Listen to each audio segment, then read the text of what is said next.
Hola. Vale. Bueno, muchas gracias por invitarme. Es un placer estar aquí compartiendo este rato con vosotros. Y voy a hablar de ciudades accesibles para todas las personas. Pues me gustaría empezar con esta imagen que pertenece a uno de los tratados de la arquitectura moderna más importantes, redactados por una de las figuras más importantes, arquitecto, que es Le Corbusier. Es un tratado que habla de la estandarización de la escala humana, ¿no? Y de la construcción de edificios acorde a esa escala, ¿no? Para generar espacios confortables y cómodos, ¿no? Más agradables. Sin embargo, es un tratado que sin demonizarlo y sin analizarlo, sabiendo lo que ya sabemos hoy, ¿no?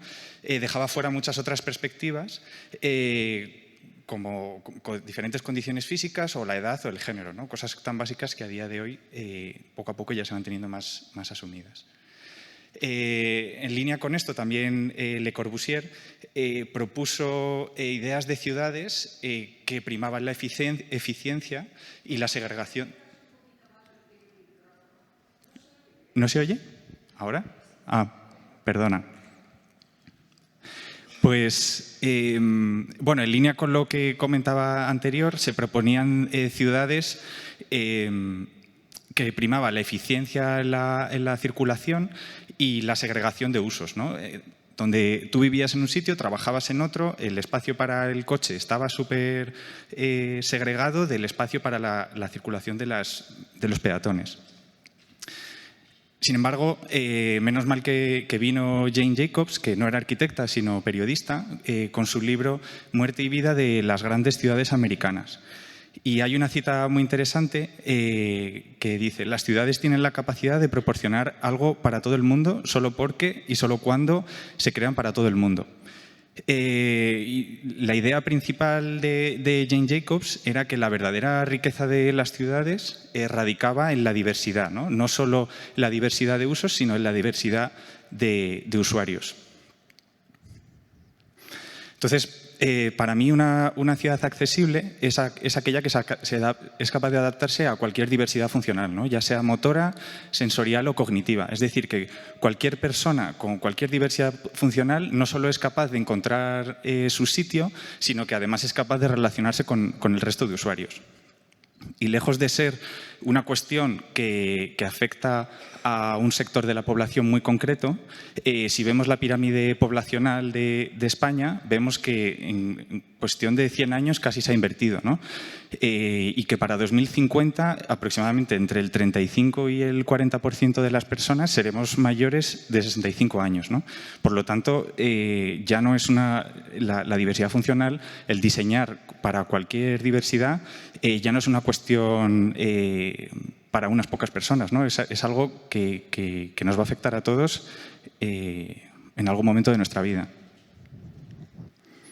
Entonces, frente a la idea de la ciudad del movimiento moderno, tenemos que pensar en la adaptación de las ciudades a las necesidades de toda la población, ¿no?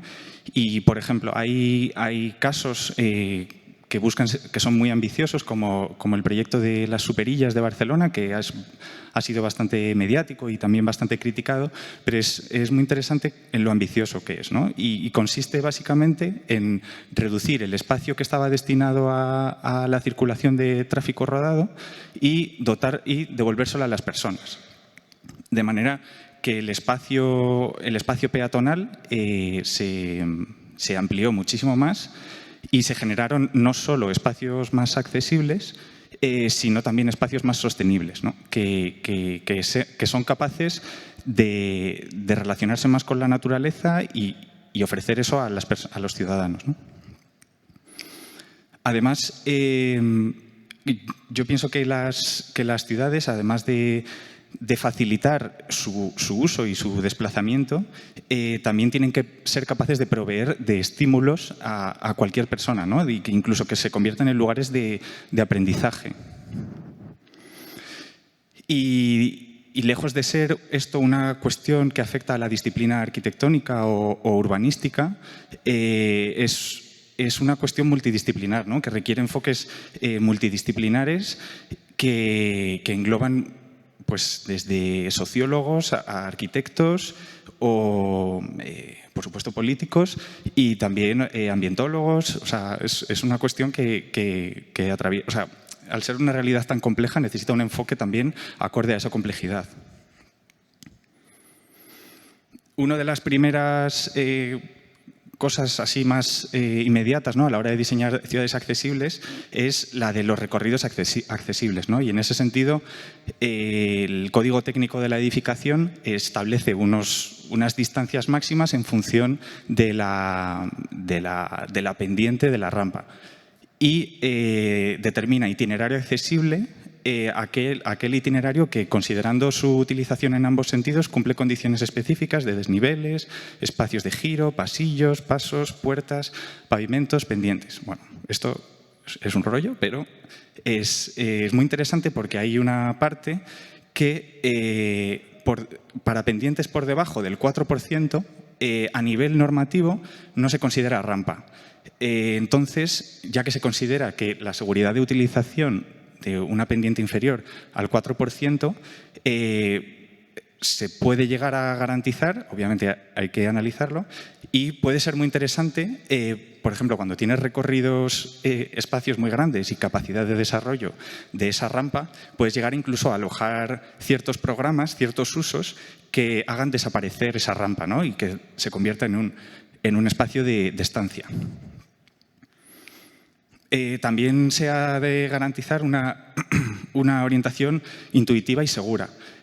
No solo, es decir, que cualquier persona no solo se pueda desplazar, sino que se pueda desplazar de forma independiente y que haya ciertos hitos que le permitan reconocer el espacio, ¿no?, y reconocer las diferentes trayectorias que puede llevar o espacios.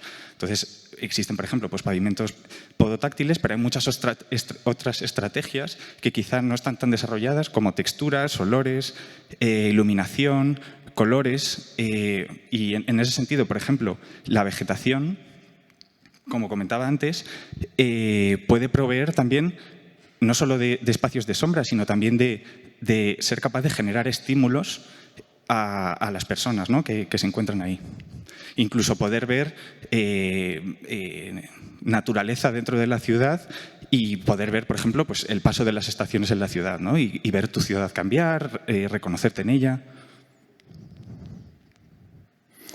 Y esta es una imagen que es aparentemente bastante inofensiva, ¿no?, y es una imagen que precisamente me enseñó David, y es un acceso a un portal a un edificio de viviendas. Aparentemente no hay ningún problema, ¿no?, se cumple la accesibilidad, pero hay una cuestión muy interesante que es muy sutil, que no es perceptible por todas las personas, y es el tema de la segregación espacial de los usuarios. Y claro, tú ves esto y dices, bien, no veo el problema, está cumpliendo, ¿no? Hay una rampa de accesibilidad que encima no es muy pronunciada, puedo acceder cómodamente, suficientemente ancha, pero ¿por qué es necesario segregar una persona que va caminando, ¿no?, con unas escaleras de una persona que va en silla de ruedas? ¿Por qué no hacer una única rampa por la que circulen todas las personas? Y es que esto refleja un automatismo que muchas veces está presente en los proyectos de arquitectura, y es que la accesibilidad es un check, ¿no?, en los proyectos, un anexo con el que hay que cumplir. Y yo propongo que precisamente estos elementos se puedan convertir en elementos identitarios del proyecto. Un ejemplo, por ejemplo, es este de Frank Lloyd Wright en el Museo Guggenheim de Nueva York, que se construyó en los años 40, y aunque no estaba pensado con parámetros de la accesibilidad o no estaba pensado desde ahí, es muy interesante que la rampa que permite ir subiendo a todos los pisos es lo suficientemente ancha y lo suficientemente tendida para que sea un espacio expositivo, ¿no? De manera que la propia rampa, el propio espacio de circulación es un espacio de estancia y es el motor del proyecto, es el elemento identitario del proyecto. Otro caso es esta casa para una persona con movilidad reducida que en este caso no había espacio suficiente para colocar una rampa, pero se decidió colocar el ascensor en el centro de la vivienda, con unas dimensiones lo suficientemente grandes, casi tamaño de estancia, que permitían usarla no como espacio de circulación, sino como espacio de estancia, ¿no? Y que en función de si sube o baja, podía transformarse e integrarse en el espacio. Y de nuevo, es muchas veces lo que decía, ¿no? Es, en vez de tener que cumplir con un check de accesibilidad, pues convertirlo en el motor del proyecto. O este caso, que es una instalación efímera en la ciudad de St. Gallen, en la que los artistas Carlos Martínez y Pipilotti Rist proponían transformar la ciudad en una especie de tablero de juegos de forma temporal, en el que cualquier persona, ¿no? Se desjerarquizaba las aceras de la carretera y cualquier persona se convertía como en parte de ese tablero de juego, ¿no? Y cualquier persona era observador, pero también actor, independientemente bueno, sí, de su diversidad funcional, ¿no? Y es muy interesante porque además pues, venía acompañada de espacios acolchados, curvos, amables, con pendientes corregidas. O este caso en el que la ciudad se mete en el edificio y la rampa de acceso que conecta los desniveles, los diferentes niveles, es un recorrido por el campo, ¿no?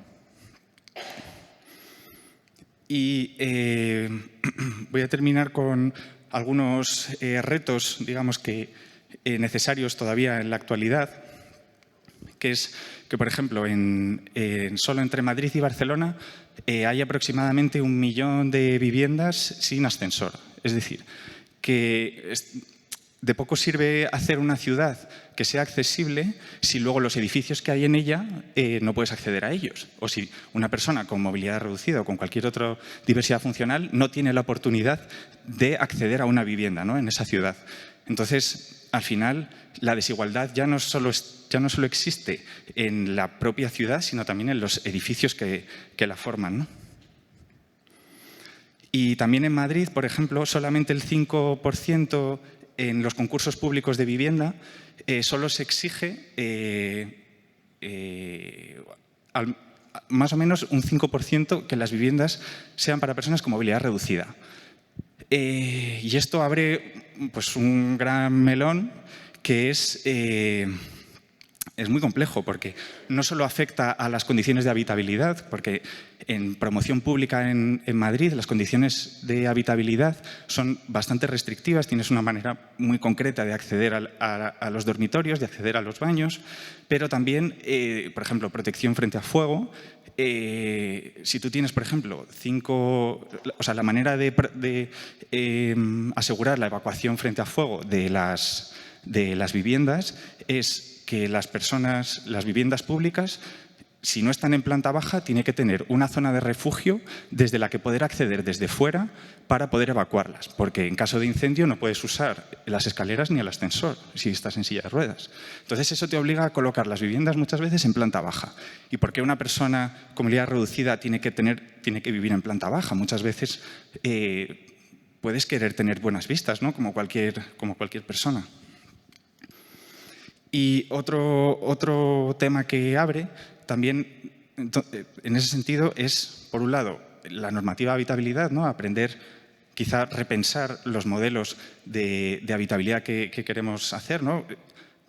Es decir, pensar en viviendas más flexibles, que sean mucho más adaptables, más amplias, que se adapten también no solo a personas con movilidad reducida, sino también a modelos de familias mucho más contemporáneos, que ya no son solo la unidad familiar, ¿no? Sino que hay muchas formas de agregarse y en ese sentido las viviendas tienen que poder adaptarse.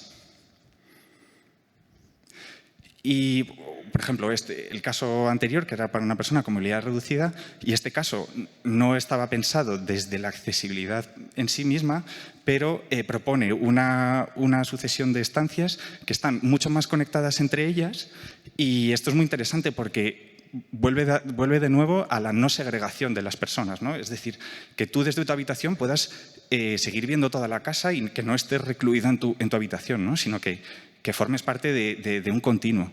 en el que veas la ciudad, pero también el resto de estancias y el resto de convivientes.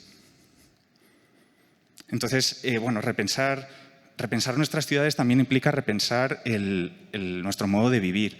Y volviendo a la cita de Jane Jacobs, que las ciudades tienen la capacidad de proporcionar algo para todo el mundo solo porque y solo cuando se crean para todo el mundo. Y muchas gracias.